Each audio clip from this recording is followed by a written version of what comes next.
الأجل مولا مولا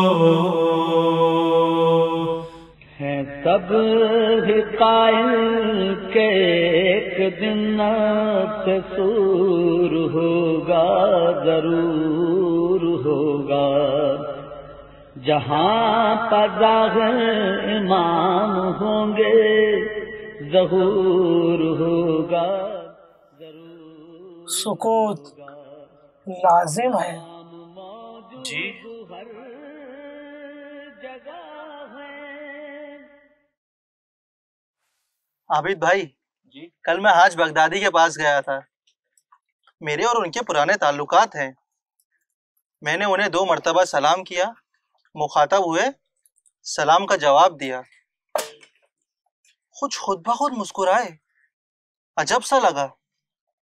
میں نے محسوس کیا کہ ان کے تبسم کے ساتھ ایک نور کی لکیر جیسے ان کے لبوں سے گزر گئی۔ وہ دیکھو، ہمارے کوچے سے مرزا حسین نوری جا رہے ہیں۔ وہ بلا وجہ تو کہیں جاتے نہیں، ہمہ وقت کچھ نہ کچھ لکھنے میں مصروف رہتے ہیں۔ السلام علیکم۔ علیکم السلام ورحمۃ اللہ وبرکاتہ۔ اس وقت جناب کہاں تشریف لے جا رہے ہیں؟ حاج بغدادی کے یہاں۔ حاج بغدادی کیا وجہ؟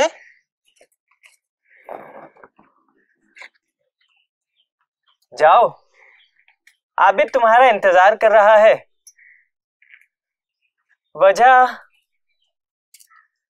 وجہ بعد میں خود بخود زیر قلم آ جائے گی۔ جی بہتر۔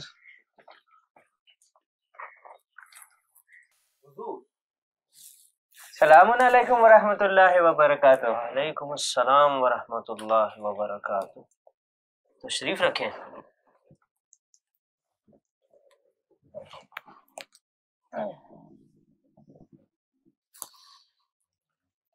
الحمدللہ، نصیب نے یاوری کی، آپ تشریف لائے۔ اس ناچیز کے لائق کوئی خدمت گزاری تو آج میرا فریضہ ہے۔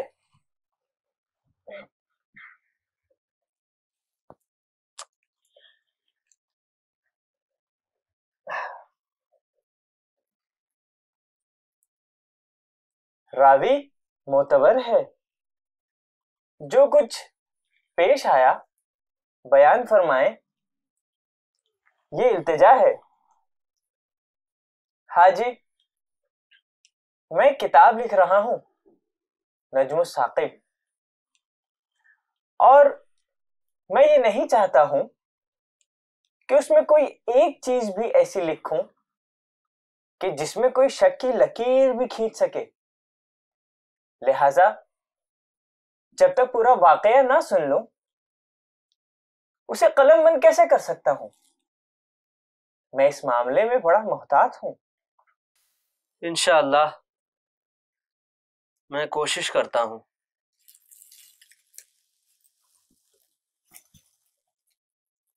بسم اللہ الرحمن الرحیم۔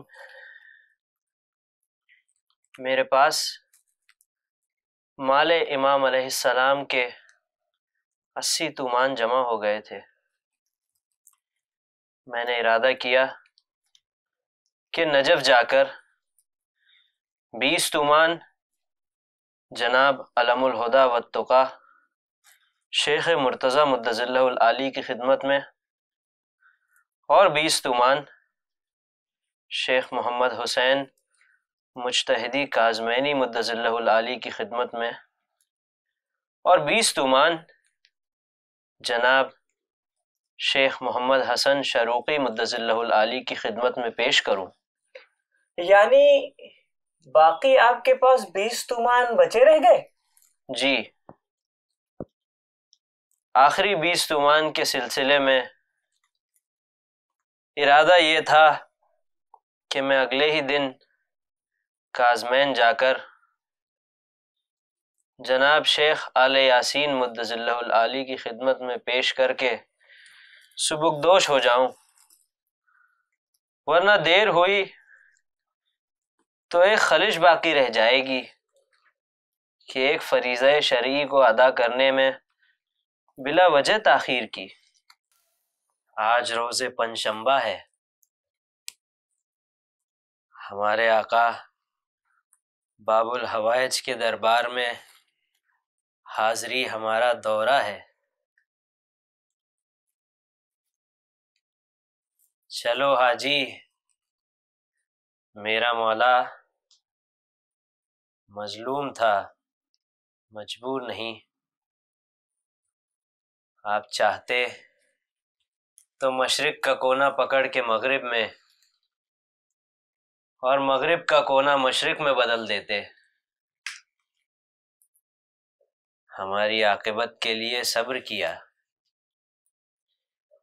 تاکہ اپنے جد سید المرسلین کی پیشنگوئی کو سچ ثابت کر کے دنیا کو بتا دے کہ یہ 12 خلفائے رسول صلی اللہ علیہ وآلہ وسلم کی 7ویں کڑی ہے۔ دنیا والوں جان لو، آگاہ ہو جاؤ، جب 12واں آئے گا تو حجت تمام ہو جائے گی۔ کیا ہو گیا بھائی جان؟ آپ اکیلے میں مجلس پڑھ رہے ہیں؟ نہیں نہیں، بس نکل رہے ہیں کازمین کے لیے۔ جی بہتر ہے۔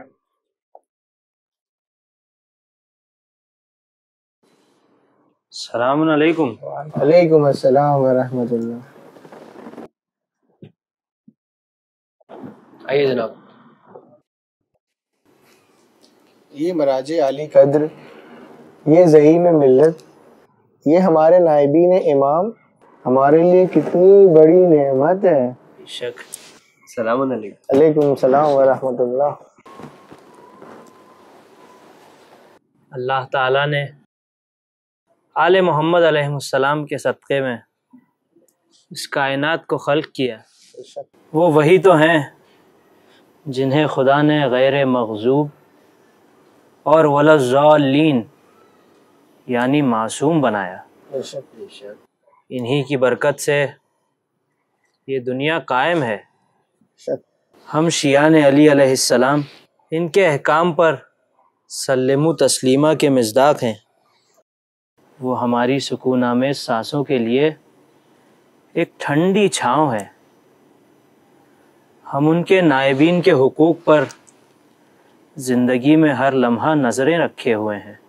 اللہ ہماری آخرت بخیر کرے الہی آمین، اور ان کی ولایت پر ہمارا دم نکلے۔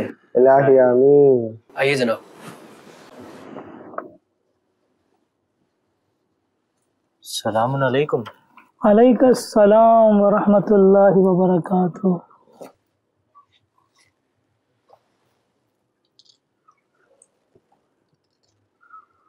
حاجی، کتنا اچھا ہوتا کہ آج کی رات تم میرے مہمان بن جاتے اور مجھے تمہاری میزبانی کرنے کا موقع دیتے۔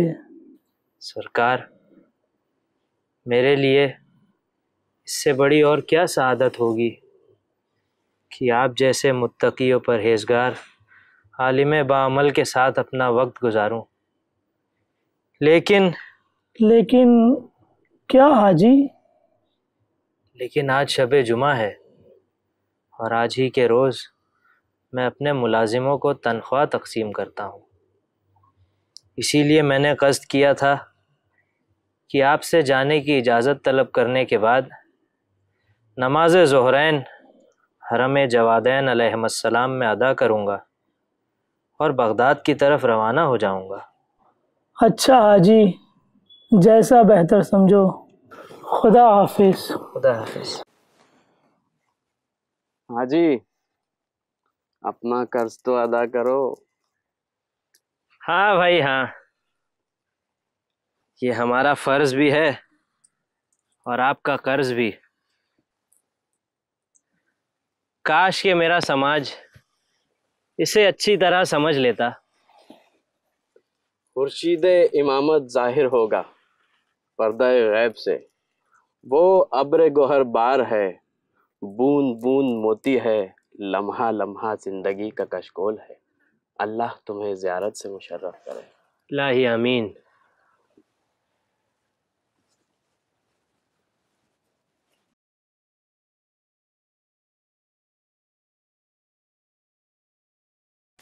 سلام علیکم حاج بغداد۔ علیکم السلام ورحمۃ اللہ۔ کیا تم بغداد کی طرف جا رہے ہو؟ جی ہاں سید۔ حاجی، آج شب جمعہ ہے، کیوں نہ تم میرے ساتھ قازمین کی طرف چلو اور میرے جد کی زیارت کرو۔ سید، یہ میرے لیے بہت خوش قسمتی کی بات ہوگی، لیکن آج پنجشنبہ ہے اور آج ہی کے روز میں اپنے ملازموں کو تنخواہ تقسیم کرتا ہوں، اسی لیے میں نے آج دوپہر میں ہی زیارت کر لی اور اب بغداد کی طرف جا رہا ہوں۔ حاجی، قازمین کی طرف پلٹ چلو تاکہ میں گواہی دے سکوں کہ تم میرے جد امیر المومنین علی ابن ابی طالب علیہ السلام کے اور میرے دوستوں میں سے ہو، اور ساتھ ہی شیخ آل یاسین بھی اس بات کی گواہی دیں گے۔ اللہ بزرگ و برتر نے فرمایا ہے کہ 2 گواہ قرار دو۔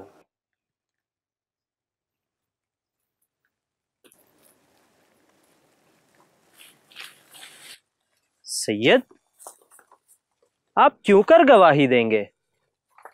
اور آپ کو اس بات کا علم کیسے؟ جس کا حق اس تک پہنچا دیا جائے وہ بھلا کیسے حق پہنچانے والے کو نہیں پہچانے گا؟ کون سا حق؟ وہی حق حاجی جو تم نے میرے وکیل کو دیا ہے۔ وکیل؟ سید، آپ کے وکیل کون ہیں؟ شیخ محمد حسن۔ کیا وہ آپ کے وکیل ہیں؟ ہاں، وہ میرے وکیل ہیں۔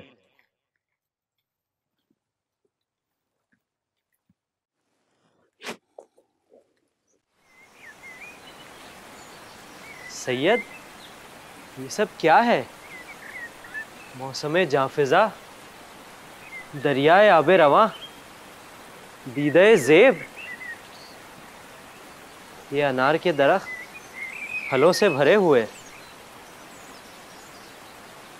یہ موسمبی کی طرح خوشنما پھلوں کے شجر۔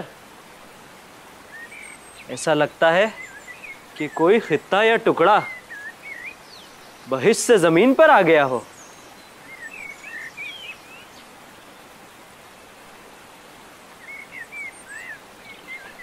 ہاں حاجی، مشاہدہ کر لو، یہ سب ہمارے اجداد کی زیارت کرنے والوں کے لیے مخصوص ہے۔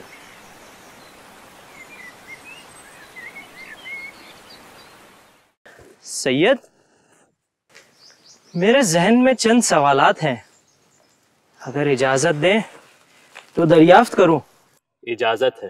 مرحوم شیخ عبد الرزاق جو ایک مرد مدرس تھے، میں ایک روز ان کی خدمت میں حاضر ہوا تو دیکھا کہ وہ کہہ رہے تھے اگر کوئی شخص دنوں میں روزے رکھے، راتوں کو عبادت کرے، 40 حج اور 40 عمرے بجا لائے، حتیٰ کہ صفا و مروہ کے درمیان مر جائے، لیکن اگر اس کے دل میں ولایت امیر المومنین علی ابن ابی طالب علیہ السلام نہیں ہے تو اسے کچھ فائدہ نہیں ہوگا۔ واللہ حاجی، یہ سچ ہے، سب بے سود و بیکار ہے۔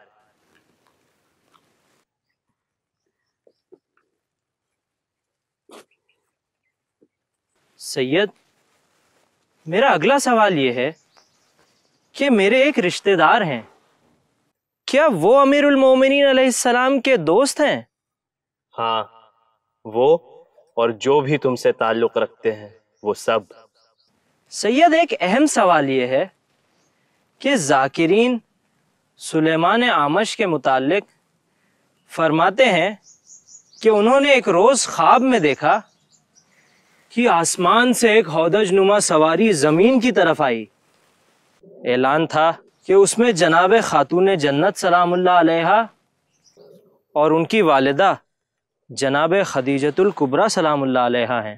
انہوں نے زمین کی طرف کچھ پرچے پھینک دیے، سلیمان نے بھی ایک پرچہ اٹھا لیا، وہ شب جمعہ تھی، اس پرچے میں لکھا تھا کہ جو شخص شب جمعہ امام حسین علیہ السلام کی زیارت کرے گا اس کے لیے امان ہے۔ واللہ یہ سچ ہے۔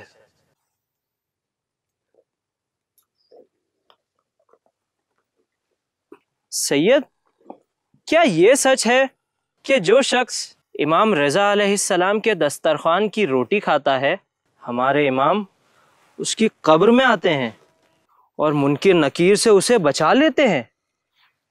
سچ ہے حاجی، ہمارے جد اس کی قبر میں آتے ہیں۔ سید، مجھے بھی کچھ وقت پہلے امام رضا علیہ السلام کی زیارت کی توفیق ملی تھی، کیا میری زیارت قبول ہے؟ قبول ہے انشاءاللہ۔ سید، میرے ایک دوست جناب شیخ محمد حسن بزاز باشی، جو کہ زیارت امام رضا علیہ السلام کے دوران میرے ہمسفر تھے، کیا ان کی زیارت قبول ہے؟ قبول ہے۔ کیا اس شخص کی زیارت قبول ہے جو ہمارے ساتھ راہ مشہد میں تھا؟ بغداد کے کچھ امیر بھی اس قافلے میں موجود تھے جو لہو و لعب میں مصروف تھے، یہ شخص بھی ان کے ساتھ شامل ہو گیا تھا۔ سید، کیا اس شخص کی زیارت قبول ہے؟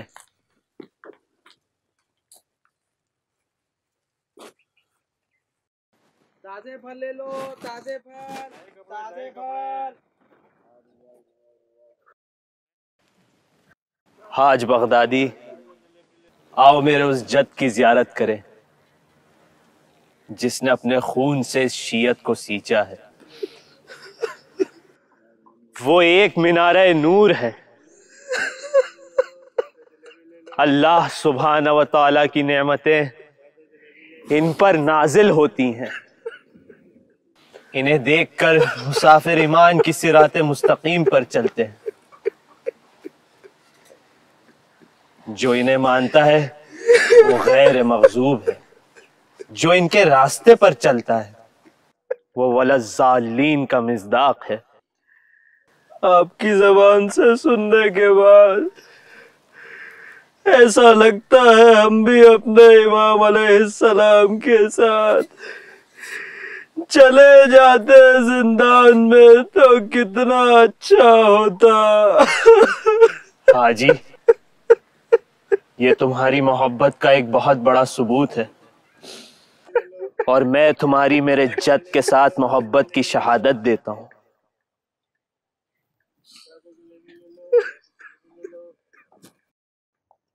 حاجی، اب تم میرے جد کی زیارت پڑھو۔ سید، میرے ہاتھ پاؤں میں لرزش ہے، آپ کے بیان کے بعد ایسا لگتا ہے کہ میں زمین پر نہیں ہوں، میں خلاؤں کی منزل سے ہوتا ہوا آسمانوں کی منزلوں سے جا رہا ہوں، مگر میں زیارت پڑھنے سے قاصر ہوں۔ گھبراؤ نہیں حاجی، میں تمہارا پشت پناہ ہوں، تمہارا دستگیر ہوں، میں تمہیں سنبھالوں گا۔ تم بتاؤ، میں تمہاری طرف سے زیارت پڑھ دوں؟ عنایت، شکریہ۔ السلام علیکہ یا مولائی۔ میرے بزرگ ساتھی نے پھر زیارت پڑھنا شروع کی اور ہر ایک امام کو سلام کیا، حتیٰ کہ امام حسن عسکری علیہ السلام کو سلام کرنے کے بعد فرمایا، حاجی، کیا تم اپنے امام زمانہ کو پہچانتے ہو؟ یقیناً میں اپنے امام وقت کو پہچانتا ہوں۔ پھر سلام کرو اپنے امام کو۔ السلام علیکہ یا صاحب العصر والزمان۔ علیکم السلام ورحمۃ اللہ وبرکاتہ۔ جب سید نے مسکرا کر میرے سلام کا جواب دیا تو میں نے چونک کر ان کی طرف دیکھا اور خاموش ہو گیا۔ حاجی، کیا تم ہمارے جد کی زیارت نہیں پڑھو گے؟ سید، میں زیارت پڑھنے سے قاصر ہوں۔ کیا میں تمہاری طرف سے زیارت پڑھ دوں؟ میرے محسن، میں آپ کا بہت شکر گزار ہوں۔ جی بالکل۔ بتاؤ کون سی زیارت پڑھنا چاہو گے؟ جو بھی زیارت افضل ہو۔ حاجی، زیارت امین اللہ افضل ہے۔ السلام علیک یا امین اللہ فی ارضہ۔ جب سید زیارت پڑھ رہے تھے میں نے دیکھا کہ حرم کے چراغ روشن کیے گئے۔ مغرب کا وقت قریب تھا۔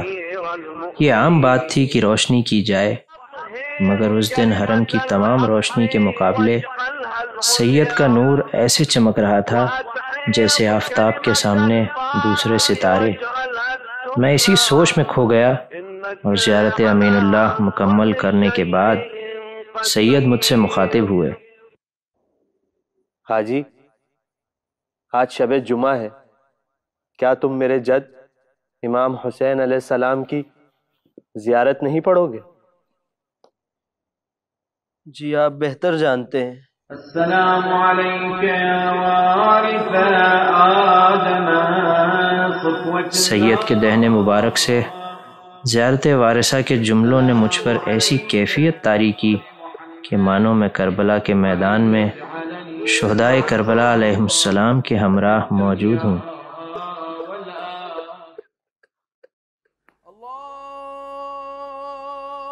حاج بغدادی، ہم بھی باوضو ہیں، تم بھی باوضو ہو، آؤ نماز جماعت میں شرکت کریں۔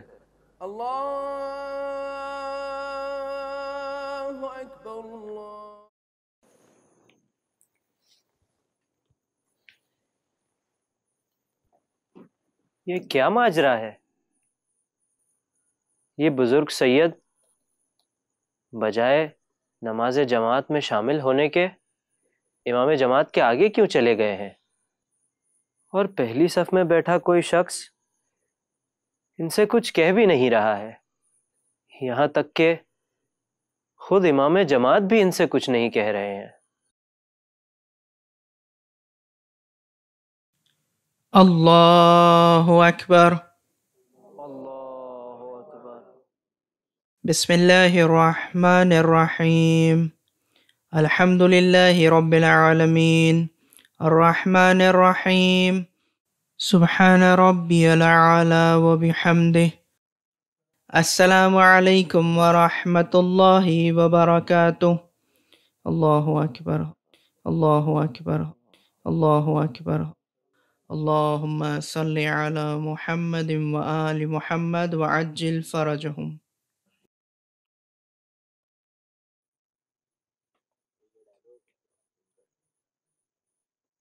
یا اللہ، وہ بزرگ سید کہاں چلے گئے؟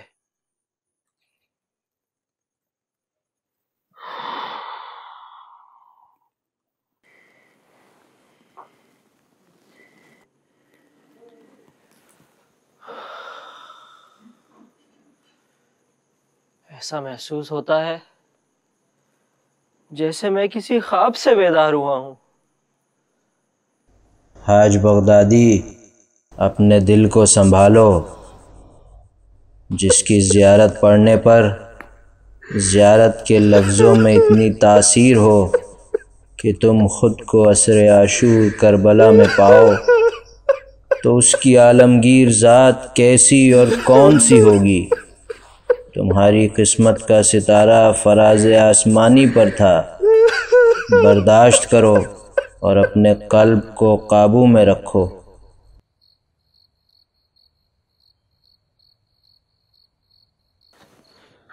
سنو بھائی، سنو بھائی، میرے ساتھ وہ جو بزرگ سید آئے تھے، کیا تم نے انہیں دیکھا ہے؟ جی ہاں، وہ تھوڑی دیر پہلے ہی باہر چلے گئے۔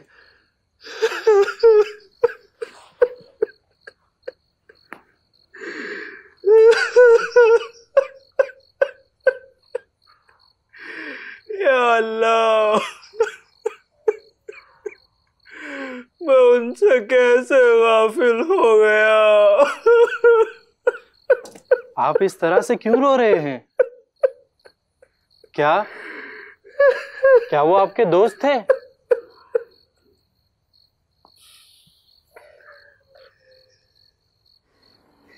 شیخ محترم، آپ کے دوش پر ولایت کے فرائض منصبی ہیں. آپ حاکم ہیں اور ہم محکوم ہیں.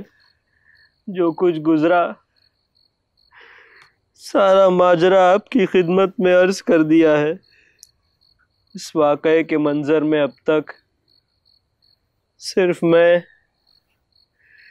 ہمارے اور آپ کے آقا حضرت حجت ابن الحسن العسکری علیہ السلام اور حضور محترم ہے.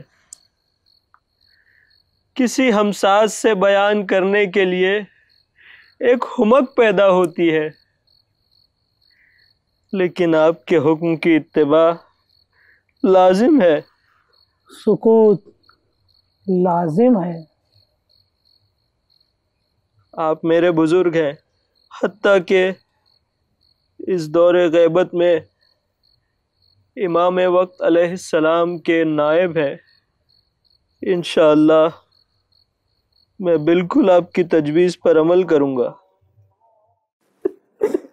حاجی، جب شیخ آل یاسین جو کہ مرجع عالی قدر ہے، جب انہوں نے آپ سے اس واقعے کو کسی سے نقل کرنے کے لیے منع کیا تھا تو آپ نے سلم و تسلیمہ سے تجاوز کیوں کیا؟ ایک روز جب میں حرم باب الحوائج علیہ السلام سے گزر رہا تھا، تب ایک بزرگ شخص نے میرا نام لے کر مجھے آواز دی اور فرمایا جو کچھ مشاہدہ کیا ہے بیان کرو. ابھی میں زری کا بوسہ دے کر پلٹا ہی تھا کہ یہ بزرگ شخص میری نظروں سے غائب ہو چکے تھے. بس اسی اساس پہ بیان کرنے کی اجازت مل گئی. یقیناً ہمارے امام غیب کی باتوں کو جاننے والے ہیں اور ہمیں صرف انہی باتوں پر عمل کرنے کا حکم دیتے ہیں کہ جو ان کے شیعوں کے حق میں بہتر ہے. وہ سفر جو امام علیہ السلام کے ساتھ تھا، تاریخ کا ایک ایسا ورق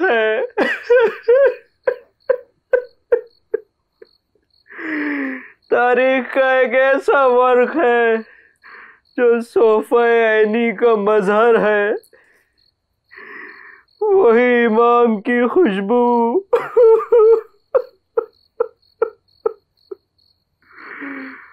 وہی نظروں میں بسی ہوئی جلوہ نمائی، وہی کشف و کرامات کے سلسلے.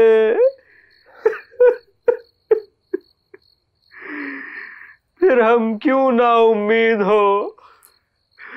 وہ آئیں گے، وہ ضرور آئیں گے.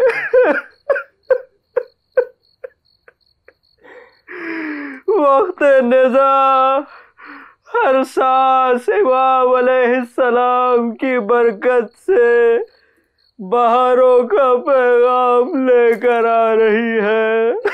اے کاش، اے کاش، اے کاش.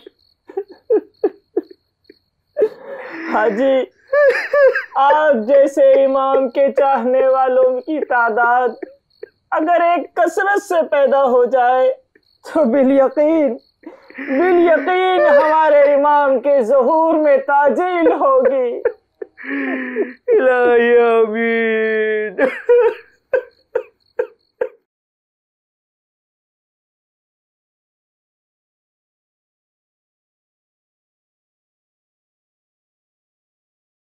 اللهم صل على محمد وآل محمد